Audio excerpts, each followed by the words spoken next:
আমার নবীর একজন সাহাবী ছিল, যেই সাহাবীর নাম হচ্ছে হযরত কাতাদা রাদিয়াল্লাহু তাআলা আনহু। সুবহানাল্লাহ।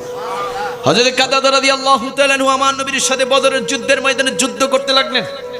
যুদ্ধ করতে করতে বাবার গভীর মনোযোগ, আমি শেষের দিকে চলে যাচ্ছি। যুদ্ধ করতে করতে হঠাৎ করে ওই কাতাদা রাদিয়াল্লাহু তাআলা আনহুর দিকে কাফেরের বাচ্চারা, মুশরিকের বাচ্চারা তীর ছুঁড়ে মারলেন। ওই তীরের আঘাতে কাতাদা রাদিয়াল্লাহু তাআলা আনহুর দুইটা চক্ষু বের হয়ে যায়, দুইটা চক্ষু বের হয়ে যায়।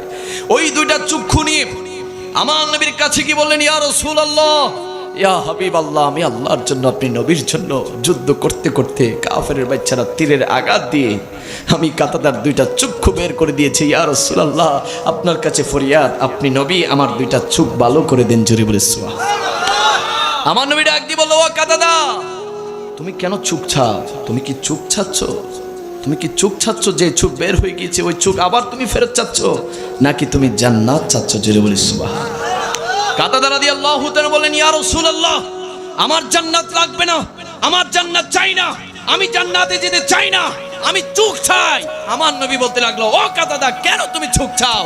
কাতাদা রাদিয়াল্লাহু তাআলা বলতে লাগলেন, ইয়া রাসূলুল্লাহ, আমি চোখ এই জন্যই চাই, আমি আমার দুই চোখ দিয়ে জান্নাতের মালিক আপনি নবী রাহমাতুল লিল আলামিনকে দেখতে চাই। জোরে বলি সুবহানাল্লাহ। হায় হায় হায়, আমি চোখ চাই না, আমি জান্নাতের মালিক রাহমাতুল লিল আলামিনকে আমি দুই চোখ দিয়ে দেখতে চাই। জোরে বলি। এটা ছিল সাহাবায়ে কেরামদের প্রেম, ভালোবাসা, মহব্বত। ওই ভালোবাসা আমরা আমাদের অন্তরে রাখতে চাই কি চাই না?